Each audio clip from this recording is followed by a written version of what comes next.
அதை வந்து நான் எப்படி பார்க்குறேன்னா 2 விஷயமா பிரித்து பார்க்குறேன். அந்த பிரபாகரன் வந்து அவர் எப்படி அந்த சிச்சுவேஷனை ஃபேஸ் பண்ணுறாரு அப்படிங்கிறதெல்லாம் வந்து அவரோட சைல்ட்ஹுட் ட்ராமா, அவருக்கு ஏற்பட்ட பிரச்சனை, அவர் அந்த கோவத்தை எப்படி காட்டுறாரு அப்படிங்கிற அந்த ஆற்றாமை அந்த இதில் போயிடுறோம். பட் அவர் சொல்லக்கூடிய பிரச்சனைகள் எதுவெல்லாம் அவருக்கு பிரச்சனையாக இருக்குங்கிறத ஒரு தனி இதாக பார்க்குறேன். இப்போ நீங்கள் சொல்கிறீங்க யாரை பார்த்து அவர் கேள்வி கேட்குறாரு அப்படின்னு சொல்கிறீங்க. அவர் நேரடியாக இப்போ எப்படி சொல்கிறது, ஒரு மிகப்பெரிய ஒரு ஐடி கம்பெனியோட முதலாளியவோ போய் கேட்குற நிலமையில அப்படி இல்லை. எப்படின்னா நீங்கள் சொல்கிறது எப்படின்னா ஒரு ராபின்ஹுட் மாதிரியோ இல்லை ஒரு ஜென்டில்மேன் படம் மாதிரியோ அந்த மாதிரி போயிடுது.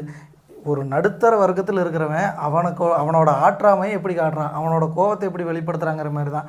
இன்னொன்று என்னென்னா நீங்கள் சொல்கிறீங்க யாருக்கிட்ட கோவத்தை காட்டணும், நான் நல்லா தானே இருக்கேன் அந்த மாதிரி நீங்கள் சொல்கிறீங்க.